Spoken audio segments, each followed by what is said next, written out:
Hello, everybody. I am here on Wednesday afternoon with a special surprise live streams. All of my live streams are surprises because I don't plan ahead any of them. As things come to me in the mail, I just hop on here and open them up with all of you. And so that's what happened today. I've got something that came in the mail today, right here. It's a DC Finest, but I also got a Marvel Epic Collection. So we're going to open them up together, you and me and all of you, and we're going to see what's inside. First of all, a few shout outs from my buddies that are here with me today. James and Logan Wayne, Ryan Bragg, and Masoom Reina Dewan. And I want to thank everybody for joining me today. I'm sure a few more will hop on as we get going, but I want to know, what should I open up first? Should I open up the DC or the Marvel? DC or Marvel? This is Marvel versus DC, and you have to decide which we're going to open up first. So leave me a comment. Let me know. Michael's here. Hey, Michael. Nice to see you. One of the few people I've met in person, so it's always nice to see and join the live stream. James says ABC order. ABC like DC, like D comes before M, so I should open up the DC Finest box first. Okay, I'll do that just for you, James.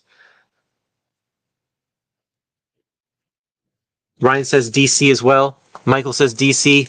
I think we're going to go with DC. Wow, everyone's on a DC kick right now because DC Finest is super popular. I hope it's super popular. It sure seems like it's popular to me, but I'm in those circles, so it's kind of what everybody's talking about. What do we have here today? It's the Legion of Superheroes. Legion of Superheroes. Zap goes the Legion.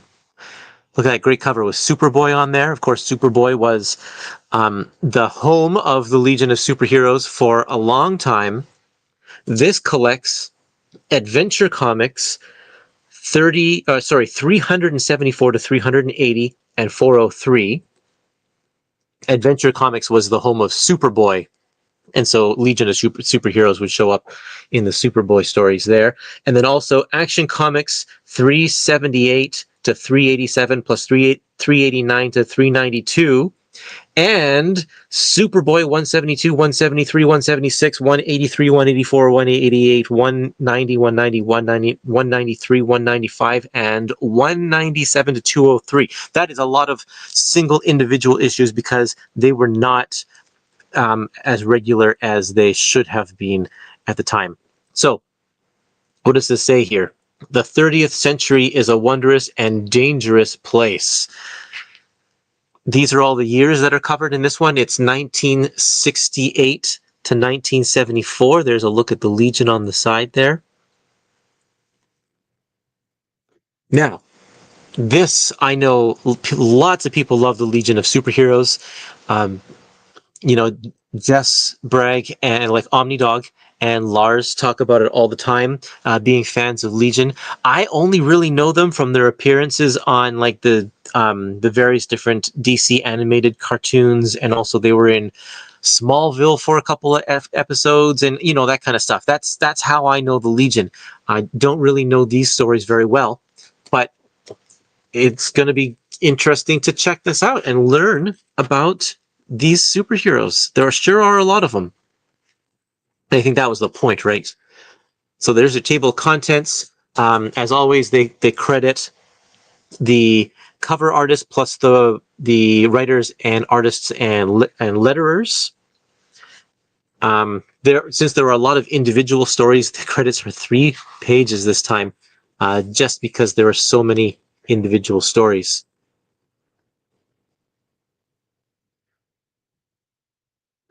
Kurt Swan does a bunch of these covers. And who are the main people here? Jim Shooter, Carrie Bates, Win Mortimer, and Dave Cockrum. Dave Cockrum, of course, from X-Men fame. Jim Shooter, everyone knows him as the editor in Marvel for a while. And this was some of his early work, from what I understand. He was just something like 16 years old and submitting stories to DC, and they accepted some of his stories, and he became a writer for them in these early days. That's pretty cool. Um, who's your favorite Legion? Who's your favorite character or hero in the Legion of Superheroes? Of course, there's a Brainiac. Brainiac 5, I think that's who it is. Yeah, Brainiac 5. Ultra Boy, Element Lad, Dream Girl, Matter Eater Lad, whole bunch of different characters. Brainiac 5, I know from the Supergirl show, right? Brainiac's on that show. I think that's Brainiac 5. It's one of the Brainiacs. Boy, this looks really fun. Lots of science fiction. I think that DC does some really nice, just kind of classic, old school science fiction. Marvel's science fiction, even in this era in the 60s, didn't have the same feel as what DC was doing with sci-fi in this era. So yeah, very kind of cool. Very wordy. I think this is going to be a very dense book and a lot to get through. It's going to take a while to go through all of these issues, but I'm excited to read it. Clueless Beats says that Triplicate Girl is their favorite. I wasn't going to pick this up until I heard it goes past the third Omni. I'm in. Yes, so this isn't the very start of the Legion of Superheroes. They had plenty of stuff going on before this. I don't know when they started, though. What year would have been their debut year, Legion of Superheroes? They were Silver Age, so they would have been sometime in the 50s, I think, that they would have started.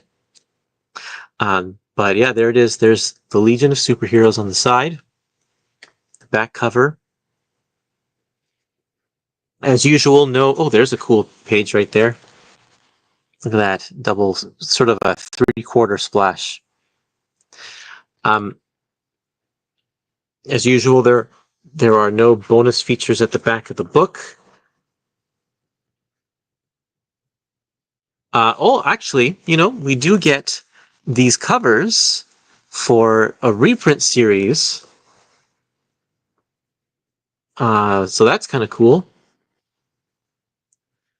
Reprint series for Legion of Superheroes. And then, of course, you have the little guide at the back to some of these early releases. They have Zero Hour here, which hasn't come out yet, but they don't have Legion of Superheroes listed on this one. But that is your look there. Thank you, Clueless Beats. They started in 1958, so there are going to be a few issues before, a few volumes before this. Wow. Dr. McAdams says it goes past the third Omni, so there's 3 omnibuses worth of content before this, which means maybe 6 DC Finest collections, maybe 5. Is this a volume 6 or volume 7? I didn't realize there was that much between 1958 and when this one is 1968. So 10 years. Actually, 10 years, that is quite a bit. So that makes sense.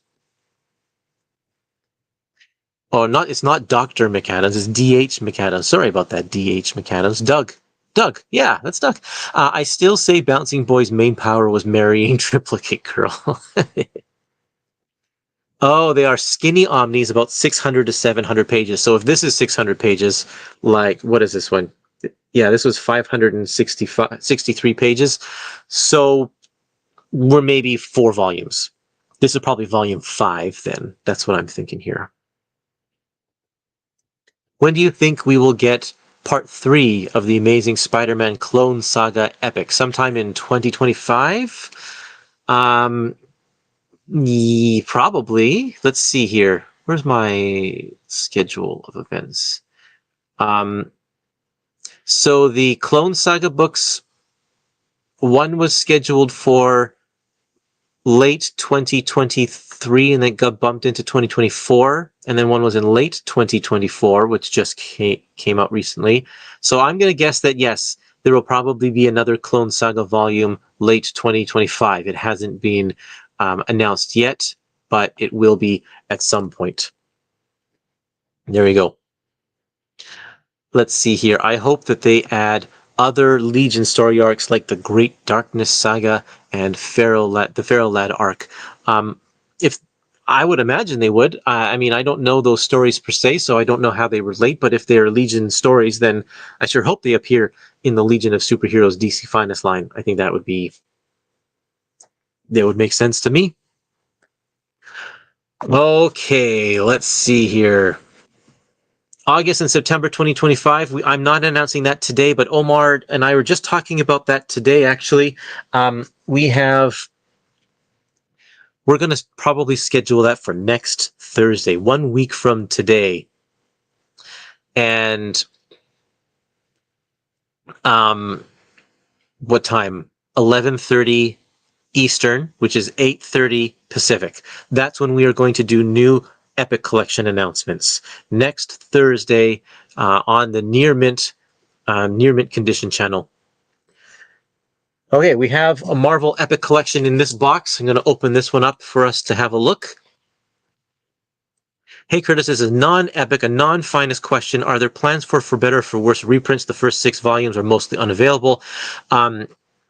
So it's up to IDW to reprint those ones, and I don't think that they have any interest in doing that. They were well enough sellers that we, as you can see, sold through the print runs of those early volumes, but I think they don't have faith that if they print another 1,000 or 2,000 of them, that they're going to actually sell through those. So they probably are not. However, we're moving our operation with For Better or For Worse over to Clover Press, and the idea is to get some soft cover editions, some cheaper price point, something that we can keep in print a little bit easier. So hopefully that will help you out. I know it's not the hardcovers, but we'll use the same files for the for all of the content inside. Let me see here. When will the next Venom Epic Collection come out? I don't know. Maybe around Halloween. But I don't know. Can't say. Today isn't Thursday. Oh yeah, today's Wednesday. You're right, Steve. Today's Wednesday. So 1 week from tomorrow, we'll be doing the Epic Collection announcements. 1 week from tomorrow. Impatiently waiting on that Silver Surfer Herald ordeal. Yeah, that's for sure. We need some Peter Parker, Spectacular Spider-Man, and Marvel team-up epics. Thanks, Sweaty Heroes. I agree.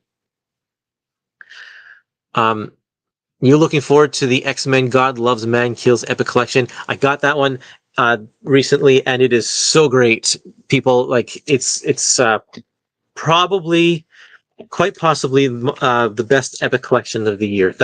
It's like such a good book. What do we have to look at today? We have one Epic Collection. It's a modern era. It's Guardians of the Galaxy Modern Era Epic Collection Volume 2 War of Kings. The first volume is already out, and it's called what's it called? I can't remember. It'll tell me on the inside. It's called Somebody's Got to Do It. And it has the formation of the team, though it doesn't actually really have the formation of the team because they skip the Annihilation Conquest miniseries, which is actually where the Guardians of the Galaxy, this version, form. So it has the stuff before that where they kind of meet up, but then it has the stuff after that also when they're already officially a team. So this is the stuff that comes after the first volume. The team consists of Rocket and Groot and Star-Lord and Moondragon, and Adam Warlock is on the team. Yep, you can see, in Gamora, and Phyla the Quasar. In order to read this book, you're going to want to read War of Kings first. I have not read War of Kings, so I'm going to have to go on Marvel Unlimited and read that book here. But there is a text recap just so that you know what's going on in that story there. Vulcan, long-lost mutant brother of the X-Men Cyclops and Havoc, has recently been awakened from years in stasis. So, the story spins out of X-Men. But anyway, here's a look at the inside of this epic collection here.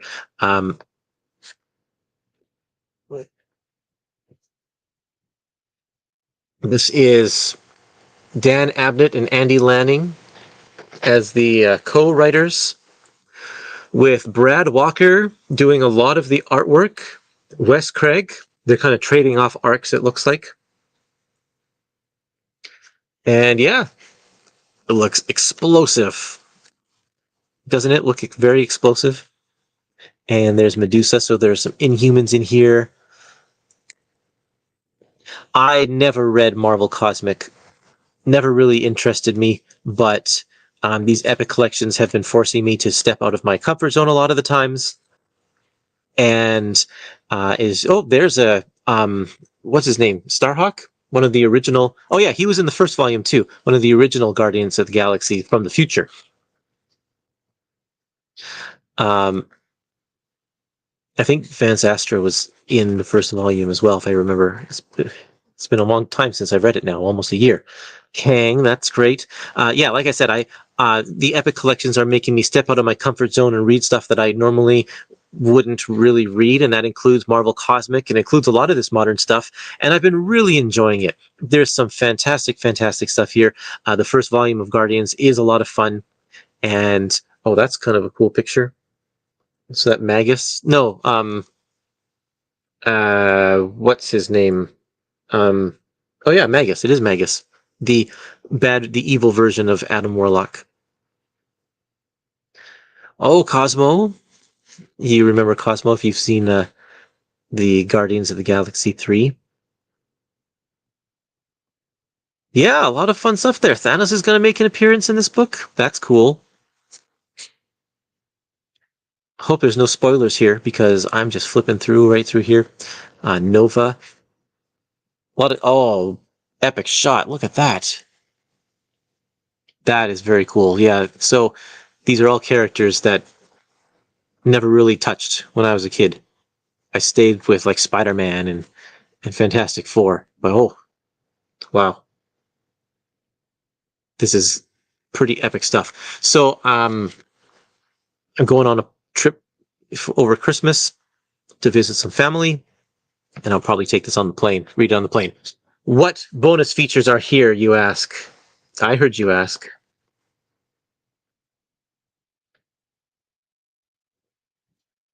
Variant covers. A Deadpool variant cover. Oh, that's cool. I like that one. Scotty Young. And more variant covers. What is this one? Character sketches, it looks like. It doesn't have a caption under that one, so I'm not sure who that is. Charlie 27, one of the original Guardians. Cracking the Cosmic Code. This is from an interview from the Thanos Imperative #1. It all comes to head in the Thanos Imperative. Oh yeah, let's read. I think that's actually in this book, isn't it? Let's read this here. This collects Guardians of the Galaxy 13 to 25, Thanos Imperative Ignition, and Thanos Imperative 1 through 6, that miniseries. So yeah, there you go. I think that there's a lot of content in this one. So you can see it's not a skinny epic collection at all. It's nice and fat. Rocket gets the corner box. You want to see the back cover? Rocket and Cosmo. This is 2009 to 2010. So they've been releasing a lot of these modern eras around those years. That's kind of when they all kind of start intersecting with Disassembled and Civil War and all that kind of stuff. So I didn't finish showing you the bonus features. We get some original art. That's pretty cool. And then the next epic collection, modern era, to come out is going to be the next volume of the Bendis and Alex Mack, or sorry, not Alex Mack, David Mack and Alex Malev Daredevil Modern Era Epic Collection called The King of Hell's Kitchen, and that includes more of the Bendis years, plus the few issues that Bendis didn't do that Mac wrote and drew, the Echo series, that was not collected in the Bendis complete collections. They were in a different collection. So this is kind of the first time that it brings all of those issues together. So that's kind of cool. So there you go. That is your look at this modern era epic collection. This is very cool stuff. Love it. I hope all of you are fans of the modern this modern cosmic stuff, because it has won me over. And what I'm really looking forward to is the Annihilation miniseries, or sorry, the Annihilation Modern Era Epic Collection that's coming out soon, because that is a story that I have never read, and apparently that's the thing that kind of kicks off the modern era of cosmic for Marvel. So I'm very happy that that has what is kind of like an event epic, right? It's going to be really neat to see which other events Marvel folds in. What I'm hoping is that the Annihilation Epic line will also include Annihilation Conquest, because that will be a very good companion to the Guardians of the Galaxy thing. And then if they do a War of the Kings, and was there another series that's something Kings? Not maybe Realm of the Kings, I can't remember. But if they did an event epic to follow that up, then that would be a good companion to this one. I'm hoping that we'll see all of those big series that aren't being included in the regular runs, like Civil War. That could be an event epic. Siege could be an event epic. Secret Invasion could be an event epic. All of those ones would be perfect. Perfect for it. Here's a good question. Whoops, not that one. Has there ever been an epic you stopped reading because you weren't into it? There are definitely some epics that I haven't been as into, but I forced myself to finish them for the sake of my podcast. Which ones were they? I can't even remember now. Some of the early Iron Man stuff is really, like, I have to pause and come back to it. I don't know. I don't know if there's one that I've actually stopped reading partway through and never come back to it. I haven't, like, all of the modern ones, I definitely have read all the way through. I haven't stopped. Actually, you know what? The one that I have stopped was Loki Volume 2.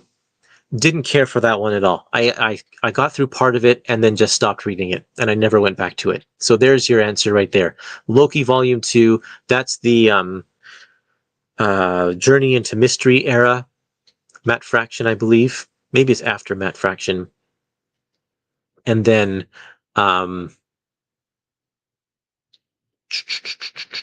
what comes after that? There was a big crossover with Thor, and I was just like, I don't have time for this right now, and so I just kind of never got back to it. I probably should at some point, right?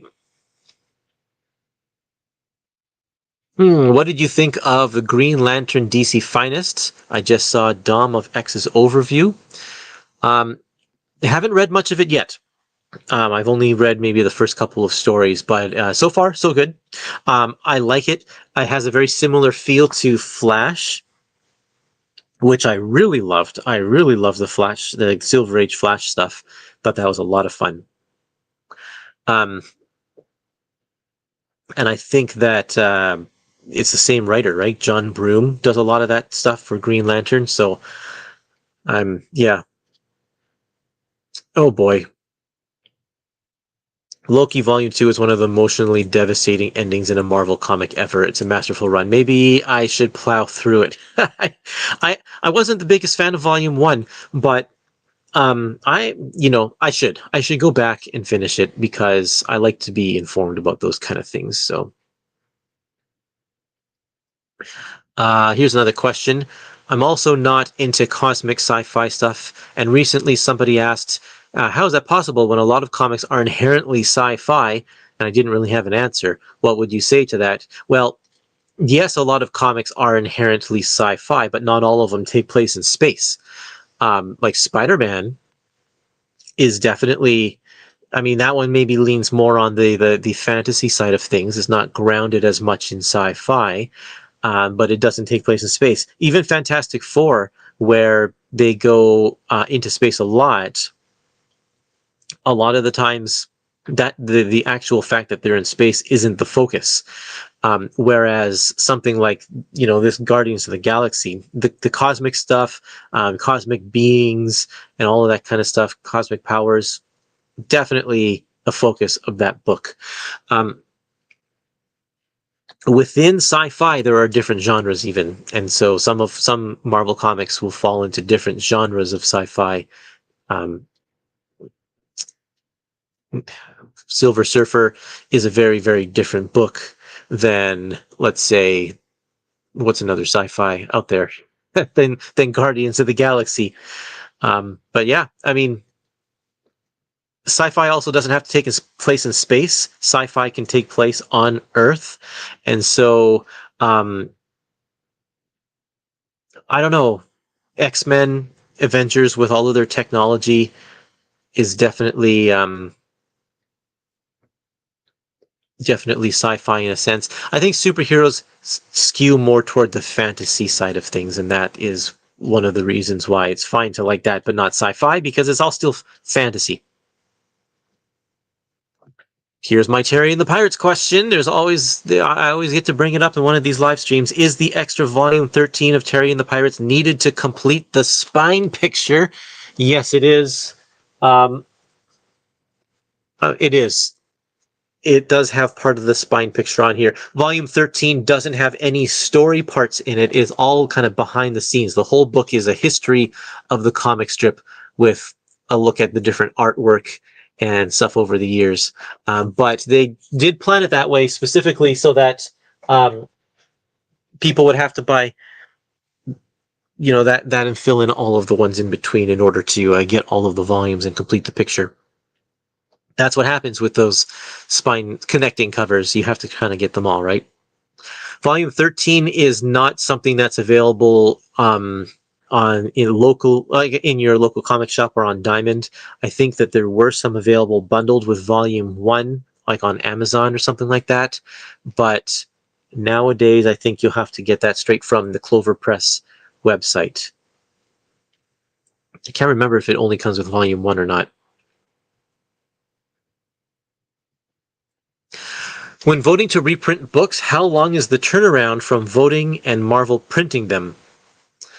Great question. That is something that I can't answer fully because I don't know what their practices are. It was the case for a couple of years that once we did the poll, we would turn around and announce the next round of Epic collections, which would start maybe April or something like that. They would start filling in all of those slots month by month, right, using that list, and it would run through the whole year.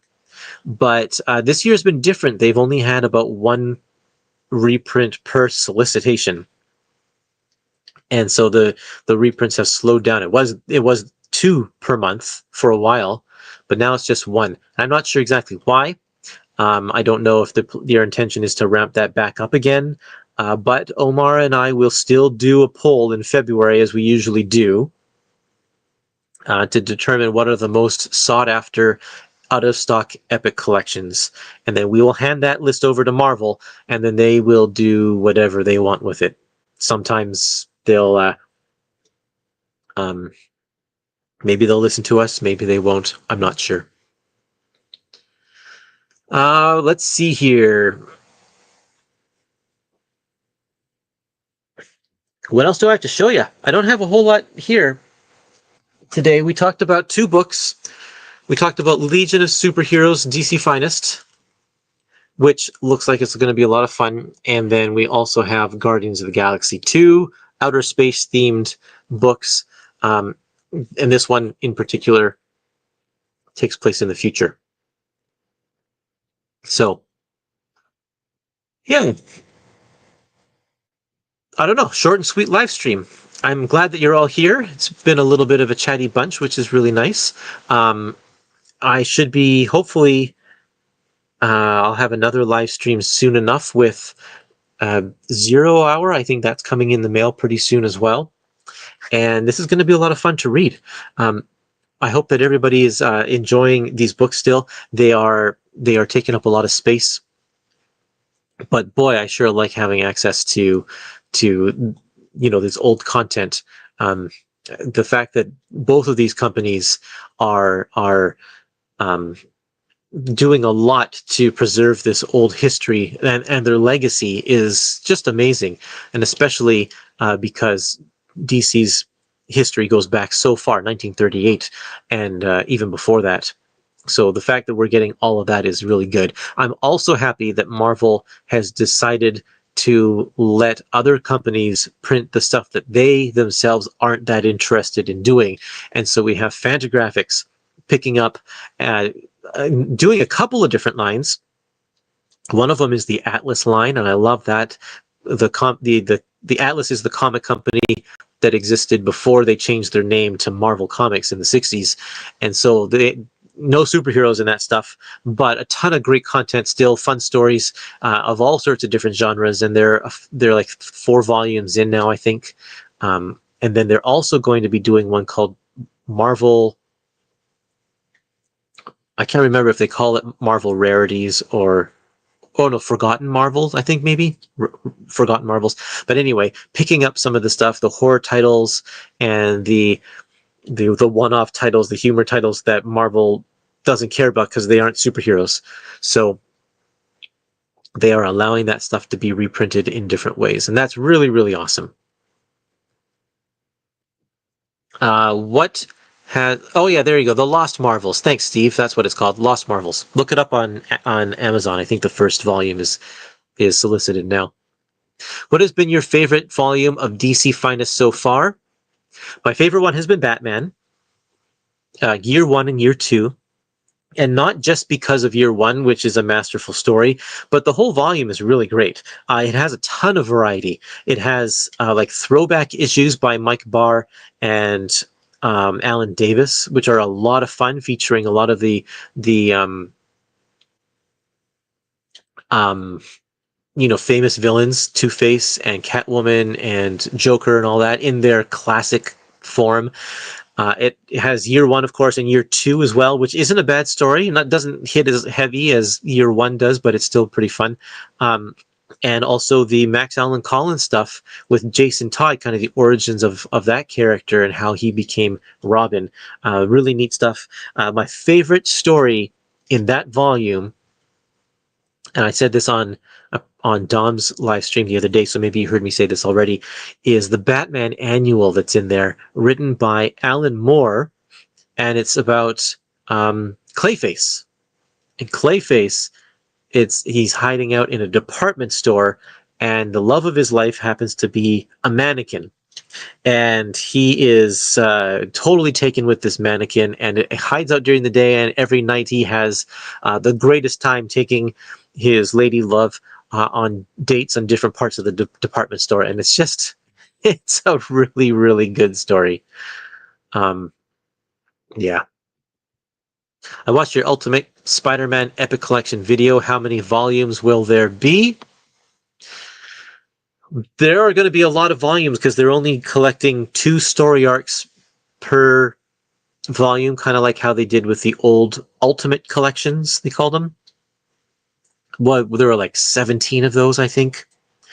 Uh, there were a lot. There's going to be a lot of volumes of Ultimate Spider-Man, and if they only do one a year, it's going to take 17 years to get through. So I'm hoping that they will bump that number of releases up. I think when that original series came out, they were doing like maybe 3 a year, maybe even 4 a year. Um, Actually, that's not true. They're probably releasing them as they were coming out. And if one story arc is 12 issues, sorry, 2 story arcs is 12 issues, that's a full year. So they were probably coming out on a yearly basis. Oh boy. Yeah. When is the next podcast for the next overviews of upcoming DC Finest releases? I'm not sure exactly what you mean by that. I haven't been doing podcasts in the for very much. Not for Marvel, not for DC, just because I've been way too busy to edit them. I've been sticking to these live streams because I just kind of throw them up there and it's fairly simple. The next overviews of DC Finest,